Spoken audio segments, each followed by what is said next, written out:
பாண்டவர்கள் கௌரவர்கள் ஆகிய இருதிரத்தை சேர்ந்த மன்னர்களும் விடியற்காலையில் எழுந்து காலை கடன்களை முடித்து கொண்டு சூரியனை வணங்கி கொடிய ஆயுதங்களை ஏந்தி குருக்ஷேத்திர போர்க்களத்தில் முறையே பாண்டவர்களோடும் கௌரவர்களோடும் சேர்ந்து நின்றார்கள்.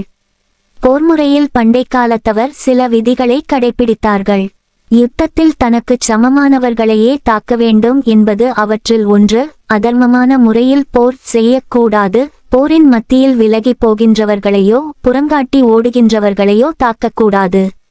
பகைவரை வெகுண்டு நோக்கிய கண் அவர் வேலை கொண்டு எறிய அத்தார் ராது அந்நோக்கை அழித்து இமைக்கு மாயின் அது வீரர்க்கு புறங்கொடுத்தலாம் என்று அறநூல் பாடியுள்ளது.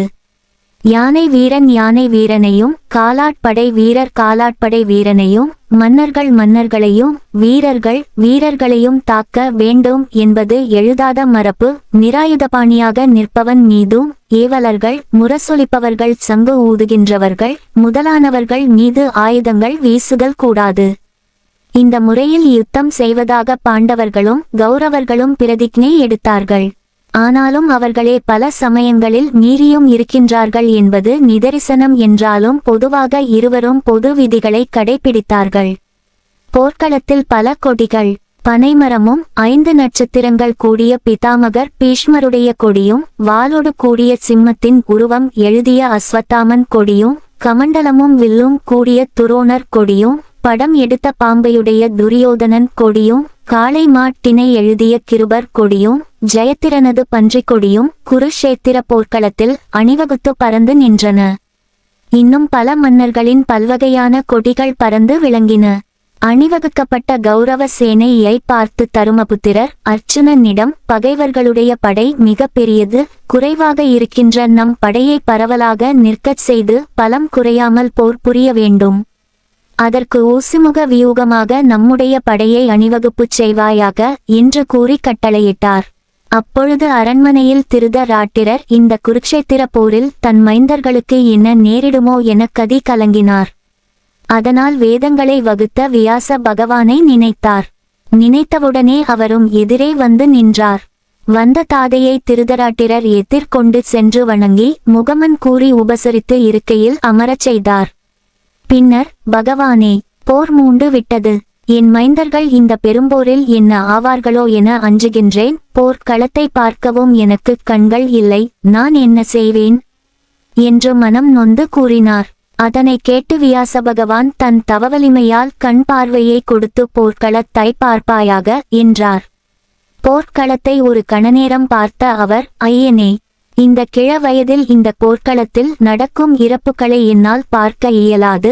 பழையபடியே எனக்கு கண் பார்வை இல்லாமல் செய்து விட வேண்டும் என்று வேண்ட வியாச பகவானும் கண் பார்வையை நீக்கி விட்டார். பிறகு அவர், திருதராட்டிரனே, உனக்கு பதிலாக சஞ்சயனுக்கு அறிவு கண்களை கொடுத்துள்ளேன். போர்க்கள நிகழ்ச்சிகளை அவன் கண்டு அவ்வப்போது உனக்கு கூறுவான். போரில் இன்று வென்றவர் நாளை தோற்பார், நாளை தோற்பவர் மறுநாள் வெல்வார். எந்த பக்கமும் எந்த நேரத்திலும் எதுவும் நிகழும். எதற்காகவும் அஞ்சாதே, எல்லாம் விதிவழி நடக்கும் என்று கூறிச் சென்றார். திருதராட்டிரர் போர் எங்கே நடக்கிறது என வினவ சஞ்சயன் ஞான கண்ணால் பார்த்து குருக்ஷேத்திரம் என்றான். இருபக்கங்களிலும் இருதிரத்து சேனைகளும் அணிவகுத்து நின்றன. விராடன் மூத்த மகன் சுவேதன் தலைமையில் பாண்டவர் படையும் பிதாமகர் பீஷ்மர் தலைமையில் கௌரவர் படையும் எதிர் எதிர் நிற்கின்ற காலத்து கண்ணபிரான் அர்ச்சுனன் வீற்றிருக்க தேரினையொட்டி போர்க்களத்தின் மையத்தில் வந்து நின்றார். அப்பொழுது அர்ச்சுனன் கண்ணபிரான் எதிரே நிற்கின்ற கௌரவர் படையை கண்டான். அணி தேர் புரவி யானை ஆட்பெரும் படையோடு தன் பாட்டனார் பீஷ்மர் சேனை தலைவராய் விளங்க கண்டான். மற்றொரு பக்கத்தில் தன் ஆசாரியர்களான கிருபாசாரியாரும் துரோணாச்சாரியாரும் தேர்களில் நிற்க கண்டான். சிறிது நேரம் பார்த்தான். தன் எதிரே நிற்பவர்கள் யார் யார்? அவர்கள் தனக்கு எந்த வகையில் உறவு முறையினர், எந்த வகையில் நண்பர்கள் என எண்ணலானான். அதன்பின் அவன் உள்ளத்தில் குருகுல மேன்மைக்கே தன்னை அர்ப்பணித்த பிதாமகர், தனக்கு கல்வி கண்ணை தந்த ஆசாரியர்கள், சகோதரர்கள், உறவினர்கள், நண்பர்கள் என்கிற இவர்களையெல்லாம் கொன்று அடையப் போவது இந்த குருநாடுதான். அதுவும் சில காலம் தான் தன் தமையன் ஆளப் போகின்றான். இந்த சில கால நன்மைக்காக இந்த பெரிய சான்றோர்களை உடன்பிறப்புகளை கொல்வது பாவம் அல்லவா? நாம் செய்வது சரியான செயலா, முறையானதுதானா என்று எண்ணினான். தேர்தட்டில் வீரத்தோடு நின்றிருந்த அவன் சோர்ந்து அமர்ந்து விட்டான். கையில் இருந்த காண்டீப வில் தானாக கீழே விழுந்தது. வீரம் மறைந்தது. சோர்வு தட்டுப்பட்டது. காட்டிற்குச் சென்று தவம் செய்வதே மேல். உடனே அவன் கண்ணனை பார்த்து, பாரளந்த பெருமானே, கண்ணபிரானே, என்னை மன்னிக்க வேண்டும். இனி நான் போர் செய்யேன். என்னுடைய அன்புக்குரிய பிதாமகரையும் ஆசாரியார்களையும் சகோதரர்களையும் உறவினர்களையும் கொன்றுதானா இந்த குறு நாட்டை அடைய வேண்டும்? நாட்டை பெற்று எத்தனை நாள் ஆளப் போகின்றோம்? சில காலம் தானே. அதைவிட காட்டிற்குச் சென்று தவம் செய்வதே மேல். முத்தியாவது கிடைக்கும் என்று பலவாறு கூறினான். அறிவிற் சிறந்த பார்த்தனே, இது உனக்கு அழகன்று. அதனை கேட்டு கண்ணபிரான், அர்ச்சுனா, மனம் தளராதே. உள்ளதை இல்லாததாகவும் இல்லாததை உள்ளதாகவும் காட்டும் எம்பெருமானது சக்தியே மாயை. மனம் அந்த மாயைக்கு வசப்பட்ட போது பொருள்களின் உண்மை நிலையை உள்ளபடி அறியக்கூடிய தத்துவ ஞானம் தோன்றுவதில்லை. ஆகவே நிலையுள்ள பொருள்களை நிலையில்லாதன என்றும் நிலையில்லாத பொருள்களை நிலையுள்ள பொருள்கள் என்றும் மாறுபட்டு அறியும் படியான விபரீத ஞானம் தலையெடுக்கின்றது. ஆத்மாவுக்கு யாதொரு சம்பந்தமும் இல்லாத அனித்தியமான தேகத்தை பட்டியே தாயே என்றும் தாரமே என்றும் தந்தையே என்றும் சகோதரரே என்றும் எண்ணக்கூடிய பொய்யபிமானம் உண்டாக்கித்தலை நிற்கும் அத்தகைய மாயையினால் அதன் வசப்பட்டு உண்மை தத்துவத்தை உணராமல் அறிந்து கொள்ளாமல் நீ பேசுகின்றாய். அறிவிற்சிறந்த பார்த்தனே, இது உனக்கு அழகன்று. நிலம், நீர், தீ, காற்று ஆகியவற்றால் அழிந்து படாமல் முழுமையுடையதாய், வடிவம் ஒன்றும் இல்லாததாய் என்றும் நிலைத்திருக்கின்ற ஞானம் என்னும் ஆன்மாவை உன் அம்புகளினால் துண்டாக்க முடியுமா? நெருப்பினால் எரிக்க முடியுமா? தண்ணீரில் அழுத்திக் கொள்ள முடியுமா? நனைக்கவாவது முடியுமா? காற்றில் உலர்த்த முடியுமா? இயலாது என்பது வெளிப்படை. எனவே ஆன்மா என்பது நித்தியமாய் எங்கும் நிறைந்ததாய் ஸ்திரமுள்ளதாய் அனாதியாயிருக்கின்ற ஒன்றாகும் என்பதை அறிந்து கொள்க. அது மட்டுமன்று காண்டீபா. ஆன்மா பிறப்பற்றது, இறப்பற்றது, குறைதலற்றது, உயர்தலற்றது, நாசமற்றது என்று தெளிகின்றவன் ஆன்மாவை கொல்ல முடியாது என்பதை உணர்வான். தான் தரித்திருக்கும் ஆடையை விடுத்து வேறோர் ஆடையை அணிவது போல இந்த உடல் தரித்துள்ள ஆன்மா இந்த உடல் போனபின் வேறொருடலில் சேர்க்கிறது.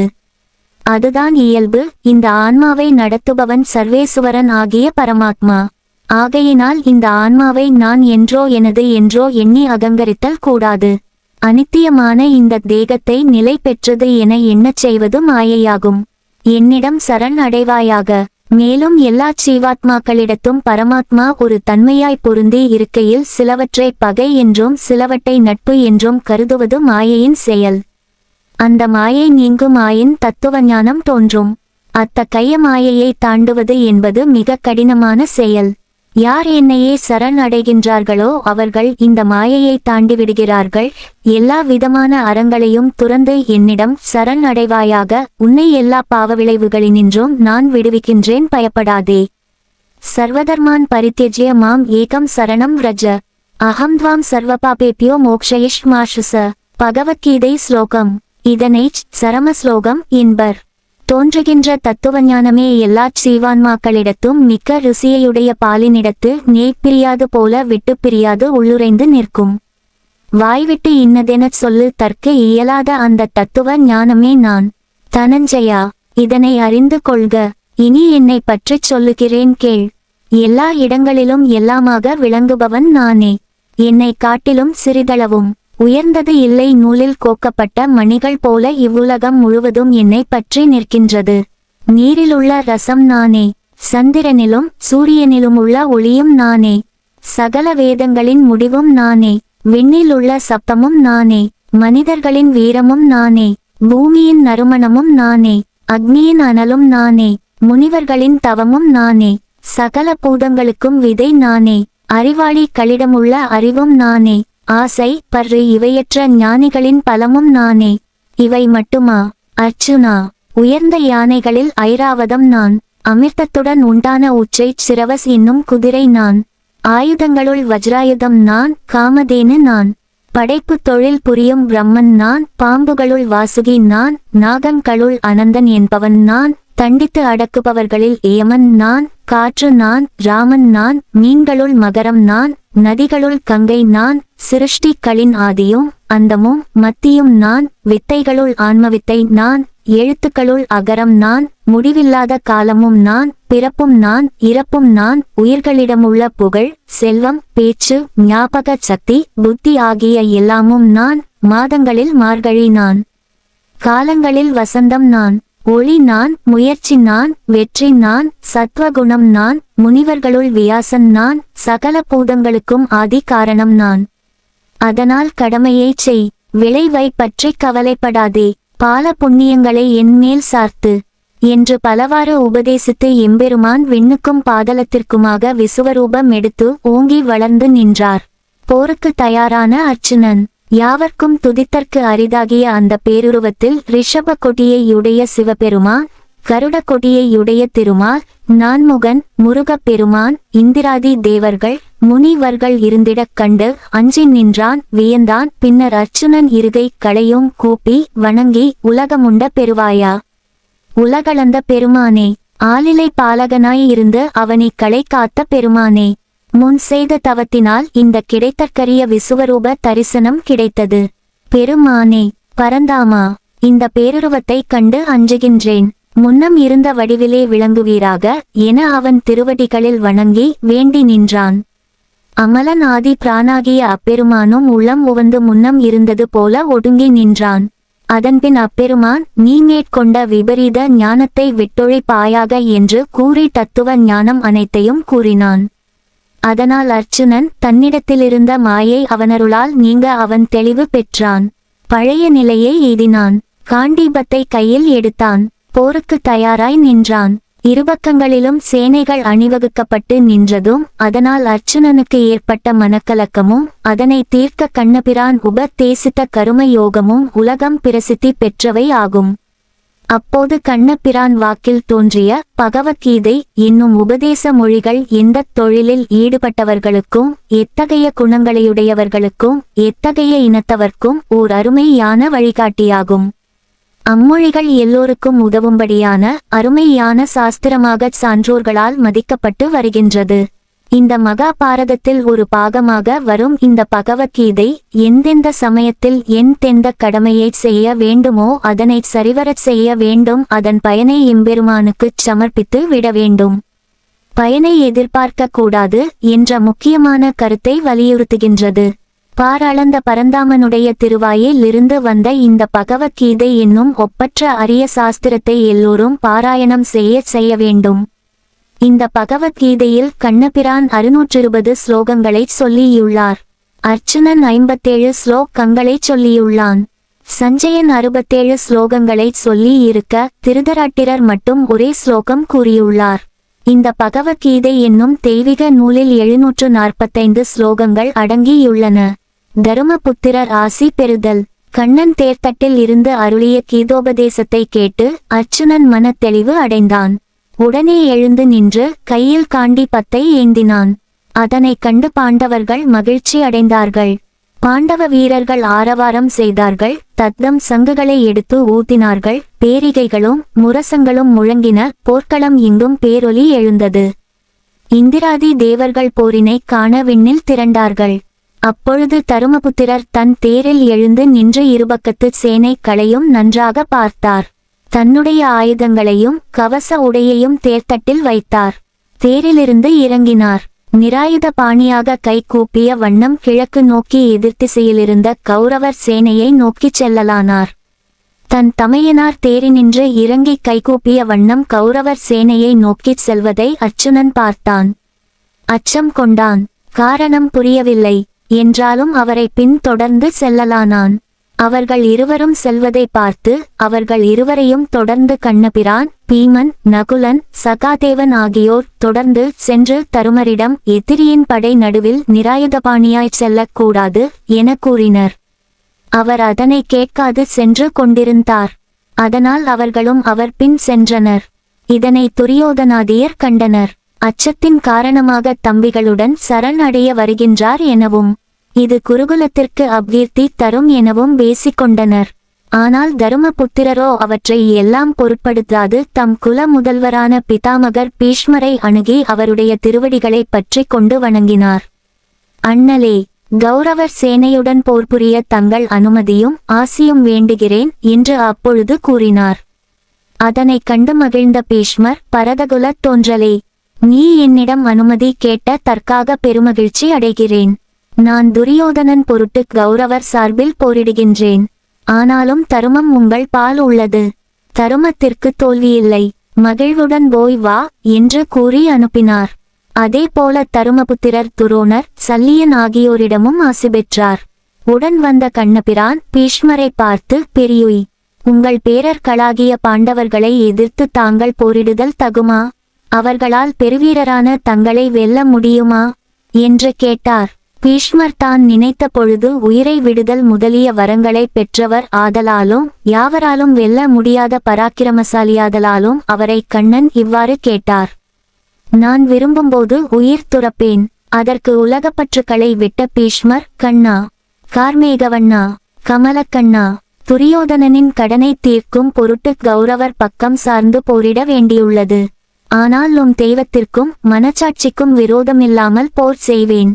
முற்பிறப்பில் அம்பை என்ற பெயரிலே இருந்து என்மீது கோபங்கொண்டு என்னை கொல்ல வேண்டுமென்று முயன்று வருகின்ற சிகண்டி என்னும் அலி என் முன் போரில் வந்து வில்லை வளைத்து அம்பை எய்ய நிற்பாளாகில் நான் என் கையில் உள்ள வில்லை கீழே போட்டுவிடுவேன். போர் செய்ய மாட்டேன். அந்த சிகண்டியை முன்னிட்டு கொண்டு அர்ச்சுனன் போர் செய்வானேயாகில் நான் தரையில் சாய்வேன். பிறகு நான் விரும்பும்போது உயிர் துறப்பேன் என்று பாண்டவர் தன்னை வெல்வதற்குரிய உபாயத்தை எடுத்து கூறினார். கண்ணபிரான் அவரிடம் விடை பெற்று கொண்டு ஆசாரியர் துரோணரிடம் சென்றார். ஆசாரியர் துரோணரிடம் சென்ற கண்ணபிரான், ஆசாரிய துரோண பெருந்தகையே, தங்கள் மாணவர்களுடன் போரிடுவது தங்களுக்கு தகுதியானது தானா? அவர்களால் பெருவீரரான தங்களை வெல்ல முடியுமா எனக் கேட்டார். அதற்கு துரோணர், பரந்தாமா, பாட்கடல் வண்ணா, பாரளந்த கண்ணா, துரியோதனனின் கடனை தீர்க்கும் பொருட்டு கௌரவர் பக்கம் போரிடுகின்றேன். ஆனாலும் தெய்வத்திற்கும் மனச்சாட்சிக்கும் விரோதம் இல்லாமல் போரிடுவேன். நான் அஸ்திரங்களை கீழே வைத்து யோக பலத்தினால் உடல் பற்றற்று மரணத்தினை விரும்பினாலன்றி போரில் என்னை யாரும் கொல்ல முடியாது. அதற்கு நம்பத்தகுந்த மனிதரிடம் இருந்து உண்மை அல்லாத வார்த்தையை கேட்பின் அஸ்திரங்களை போர்க்களத்தில் எறிந்து விடுவேன். அப்போது உயிரை இழப்பேன். அதன் பின்னர் தருமர் என் என்று கூறினார். சல்லியனிடம் ஆசி பெற்றார். கண்ணபிரான் கர்ணனை நாடிச் சென்று, கர்ணா, பீஷ்மர் மேல் கொண்ட கோபத்தினால் நீ போரில் கலந்து கொள்ளப் போவதில்லை என்று கேள்விப்பட்டேன். அப்படியென்றால் நீ பாண்டவர்களிடம் சேர்ந்து விடலாமே என்றார்.